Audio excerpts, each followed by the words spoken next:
This video is sponsored by Card Kingdom. You can visit their store by using my referral link in the description below.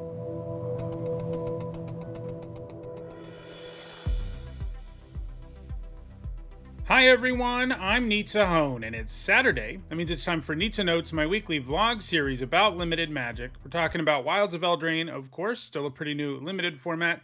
And in this video, I'm going to talk about 10 cards, now that I'm about 20 drafts into the format, 10 cards that I know I got wrong in my set review. I'm going to talk about, those cards and why it is exactly I am wrong and how they've been performing in the format. So let's dive right in. The first one I want to talk about is a pretty big one that a lot of people said I was wrong about, and it turns out you were right, and that is Thunderous Awakening. Mostly, I think every other card on here is a common or uncommon. Those are, more worth talking about for the most part.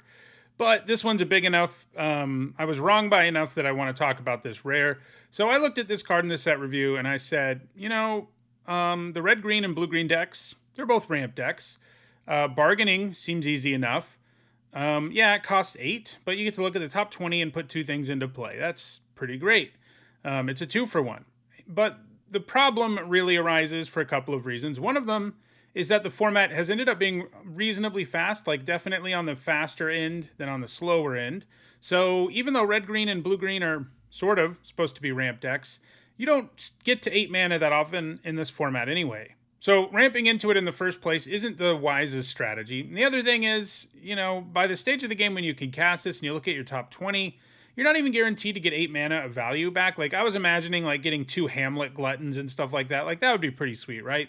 But that just doesn't line up that way often enough for that to be how this card should be evaluated. So I said this was like a lower range bomb in the set review, and it's just not.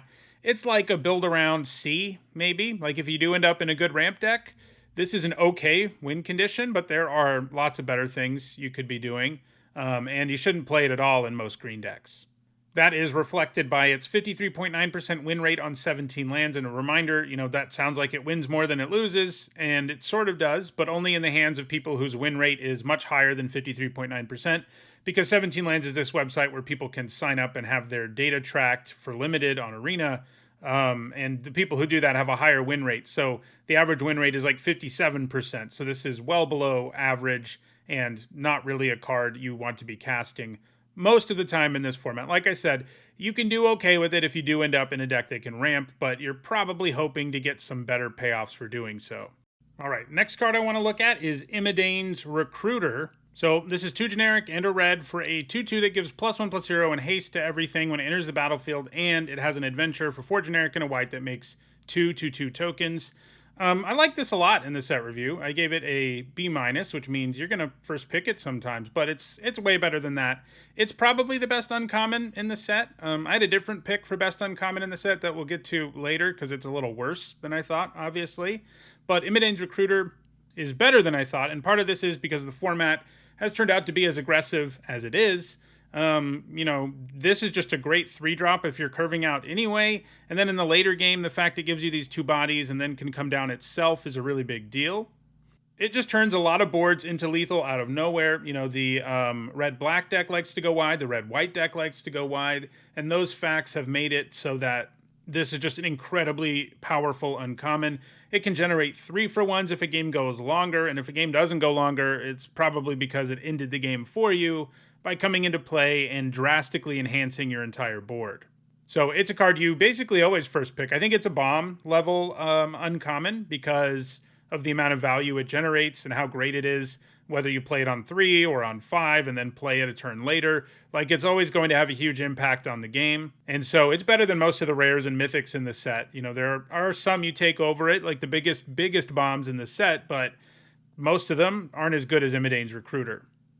It also helps that it's been extra easy to play a card like this. Like if you're just a red-black deck, it's pretty easy to play Eldraine's Recruiter and have like a couple of treasure around that might let you occasionally cast the adventure side.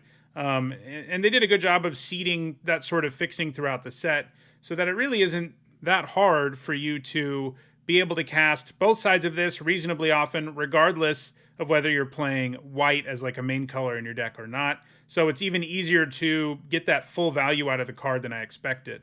I guess we'll just jump in with a look at the other uncommon, the one I just referenced that I overrated a little bit, I think. It's still great. It's Twisted Sewer Witch, 3 generic, black for a 3/4 that makes a 1/1 rat and puts a wicked roll token on each rat you control. I gave this a bomb grade in the set review, an A-, so basically what I think Imidane's Recruiter actually is.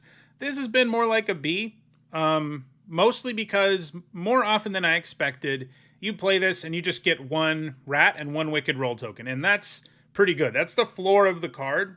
I just, when I evaluated it, I gave it a higher grade thinking you would be able to hit this ceiling where you have like 2 other rats in play when you play this more often than I've seen it actually happen. It definitely has sort of build around potential where if you're like a crazy synergistic black-red rat deck, yeah, it's a bomb. But in most of your red decks in the format, black decks rather in the format, it isn't. It's just a really nice card that does a good job of adding to the board and, having a pretty big impact, but not really a game warping one. Oh, there is one other rare on the list that I didn't realize a minute ago when I was talking about Thunderous Awakening, and that is Sleep Cursed Fae. I thought this was a reasonable rare. I gave it a C+. This is 1 blue mana for a 3/3 flyer. It's also got Ward 2, enters the battlefield with 3 stun counters on it, and you can pay 2 to untap it. I liked the look of this, even though obviously it's got some downsides associated with it. I liked that you pay 1 and you get a 3/3 flyer a couple turns later. But it's been even better than I expected. This format has a lot of tempo stuff going on in it, and playing this on turn 1, is amazing. And that's what I said in the set review. If you play this in turn 1, it's great, but basically what's happened is it's even better than I expected it to be on later turns, because you can often, if you don't have anything else to do with your mana, you can untap this pretty quickly, and it has a pretty impressive win rate, actually a little higher than Imidane's Recruiter. So, it's doing really well according to the data, and I've also seen it perform really well within games. So, I gave it a grade that said this isn't really a rare you first pick, but it turns out it pretty much is. It is a rare that you first pick most of the time when you see it. Let's talk about Princess Takes Flight now. I gave this a C in the set review. I pointed out that, yes, this will work with Bargain, right? The idea is, Chapter 1 exiles something, Chapter 2 gives one of your creatures a buff, and then Chapter 3 returns the thing you exiled. So I said, if you can bargain this after Chapter 2, you're going to be in business, because you just permanently get rid of a creature. It's basically like a really good Oblivion Ring that buffs something, and that is an amazing card, right? Well, I saw that upside was there, but I didn't think it was going to be so easy to access that I thought it was more than a C. I probably should have given it a build-around grade where it's like a B if you have enough bargain, and that's pretty much where I've ended up on it. It has a very good win rate of 58.7%. People are doing a good job of playing it when they should, for the most part, but I'm betting that the win rate will probably even go up, because right now there are people just jamming it into any white deck, and even though this format is aggressive and sometimes that Chapter 1 plus Chapter 2 can help you close out a game, it is a very situational use case when you're trying to use it that way, and that does help its win rate. The fact that it can work that way definitely matters, but you probably shouldn't be playing it unless you have 4 or 5 cards with Bargain, but that's doable enough that, you end up being able to just turn this into an amazing removal spell with a bonus buff effect often enough that it's a really good card, one that I think you can take pretty early. Let's look now at a card that I underrated in Living Lectern, or overrated rather. Most of these are underrated. This one is one that I overrated. I thought the amount of value this could give you was pretty nice. You pay 2 for a 0/4. Obviously, that's not great. But paying 1 and sacking it to get a roll token and draw a card, I was like, that's pretty nice. You get 2 real pieces of material, important resources in this format out of 1 card. And it's not quite a 2-for-1, but I thought it would be closer to a 2-for-1 than it has been. It also turns out playing a 2-mana 0/4 isn't really where you want to be in this format for the most part. It's just, you're just going to get run over if that's what you're doing, instead of playing something that can trade, something that adds to the board more meaningfully. And it just doesn't, ultimately, sure, it puts a roll token somewhere and that adds to the board somewhat, but it's not enough. And, I gave this card a C+. It's more like a D, and it might even be worse. I mean, maybe it's just an F. It has a win rate of 52.4%. Basically, it's something you shouldn't be playing most of the time. There's probably some corner cases where it works, and I guess it's not ever a complete disaster, since it can always replace itself. But it's also, in this day and age, the more we've been limited has become more about adding to the board, building out your board, and not not doing anything. Cards like that replace themselves have gotten a lot worse. I mean, it used to be like, well, the fail case is it replaces itself, so it can't be that bad, right? Well, it kind of can because you're still spending mana to replace a card instead of adding to the board. So, when you're playing a card like this, that's still a problem. But it does mean that it's hard for it to be a straight up F because it can do that, but it's definitely like a D or a D minus. It's not a card you're playing most of the time. Let's talk about a card that doesn't really add to the board that is actually performing quite well, and that is Into the Fey Court. I didn't love this. 5 mana, sorcery speed, draw 3, make a fairy. I mean, I gave it a C minus, which means you'll play it in some of your blue decks, right? Well, it kind of turns out most decks in this format, sure, the format is pretty aggressive, but most decks in this format kind of want at least one copy of some sort of grindy value card like this. If you're in black, that means, the cards that let you get creatures back from your graveyard, or the Rowan instant that lets you, draw cards and stuff. Like, these things don't add to the board, right? And that's bad. But you kind of need a slot in most decks for one or two cards that are like that. Especially if you're in one of the decks that is less aggressive. And I find myself pretty much always wanting the first copy of Into the Fey Court. And, I say it doesn't add to the board, and it kind of doesn't, but the 1/1 flyer, more often than I expected, actually matters and is able to block and help you take advantage of those 3 cards you get. You can only block flyers, but there's enough of them in the format that you turn around, you play this card, and your 1/1 flyer blocks like they're 4/4. And then you take advantage of the cards in your hand. Or sometimes the 1/1 flyer even ends up being able to pressure them. Like, if you're ahead and you cast this, you can do that. But it's better than I expected when you're behind, because it can block a little more frequently than I expected, basically. And so, you don't ever really want more than one copy of this because it is abysmal. Like, if you're behind, it's still not very good. It's just better than I expected. And, having it in your opening hand never feels very good. And if you have 2 of them, that's going to happen. So I'm just saying the first copy of this, is pretty nice. It has a win rate of 56.8%. So it comes out as a perfectly solid card. And I think the first copy feels more like a C plus than the C minus that I gave it in the set review. Next, let's look at Stockpiling Celebrant. This is 2 generic and a white for a 3/2. When it enters the battlefield, you can return a permanent you control to your hand and scry 2 if you do that. I gave it a C minus. I understood what they were trying to do with this card. It can help you rebuy adventures. It can help you rebuy into the battlefield abilities.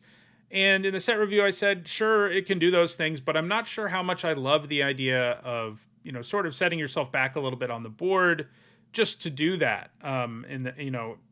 That didn't sound amazing to me, but there's enough stuff you can do with this. One of the sweeter things you can do with it that just involves 2 commons is combining it with the 1 generic into white enchantment that makes a 2/2 knight with vigilance when it enters the battlefield. That's a very common play pattern. Like, you play the Celebrant on turn 3, return that to your hand, play it again, you get a 2/2.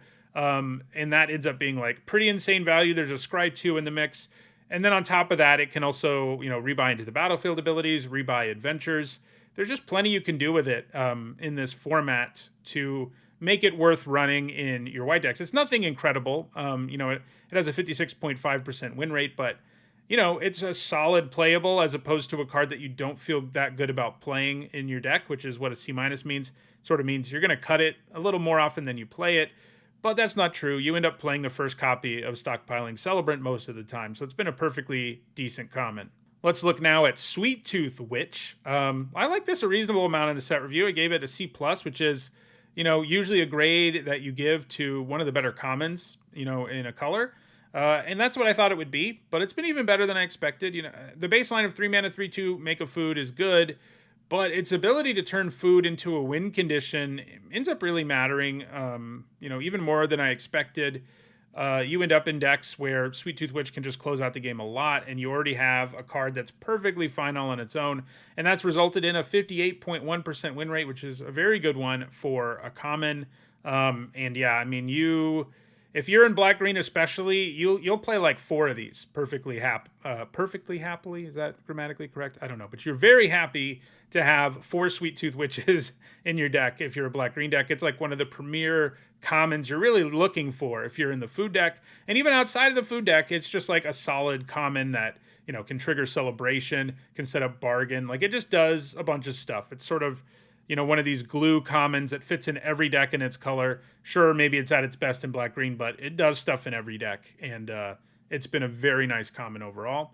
And the last card I want to look at is Twisted Fealty. So, this is a threaten effect. It sticks a wicked roll on something in addition to threatening.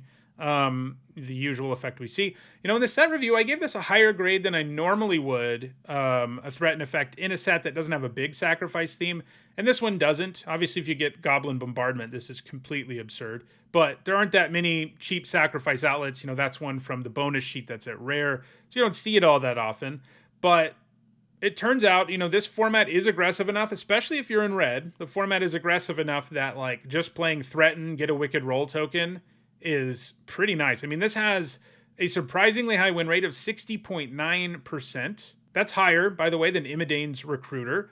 If we look at the data alone, that might tell you, this card is even better.